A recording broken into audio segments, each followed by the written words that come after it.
অন্যতম ক্রাউডফুলের পুজো টালা প্রত্যয়। আর এই মুহূর্তে আমরা দাঁড়িয়ে রয়েছি ঠিক টালা প্রত্যয়ের মণ্ডপের সামনে।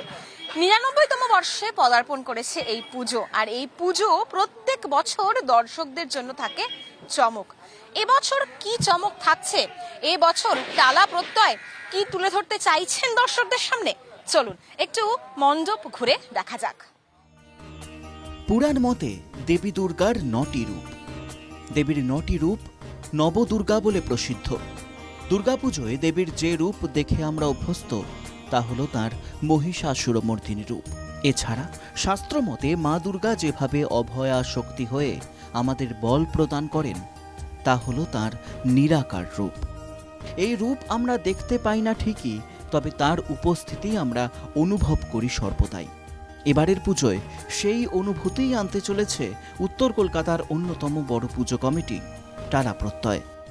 জিনিসটা হচ্ছে আর কিছুই নয়, এটা হচ্ছে দেবী দুর্গা আমাদের কাছে নিরাকার রূপে, নিরাকার একটা রূপ, নিরাকার রূপে থাকছেন, সেটা শুধু আমরা অনুভূতির মাধ্যমে অনুভব করব। থিমের সঙ্গে সামঞ্জস্যে প্রতিমাও যেরকম থাকবে, প্যান্ডেলের ভেতরে চারদিকের অ্যাম্বিয়েন্সও সেরকম থাকবে।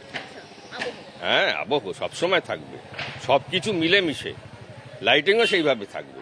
তবে তো থিম কমপ্লিট হবে, তবে তো দর্শকরা মানে কি বলবো, বিশ্ব হতবাক হবে, আমরাও তাদের সামনে কিছু তুলে ধরতে পারবো। ৯৯তম বছরে টালা প্রত্যয়ের এবারের পুজোর থিম বিহীন। শুরু করতে যদি বলেন, সেটা অ্যাবসুলেটলি আমাদের সদ্য সুশান্ত পাল থিম মেকারই করেছে, আমরা তাকে অ্যাসিস্ট করি। চমক কথাটা বলবো না, কিন্তু আমরা চাইবো যে সকল দর্শকরা আসবে তাদের মনে একটা দাগ কাটবে, তারা দেখলে খুশি হবে, আনন্দিত হবে। এত দর্শক আছে চিন্তার বাইরে।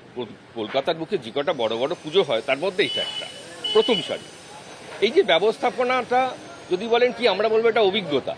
বিগত বেশ কয়েক বছর ধরে আমরা করছি, সেই অভিজ্ঞতার উপর বেশ করে আমরা ব্যবস্থাপনা। দর্শকদের মনে দাগ কাটবে এই থিম।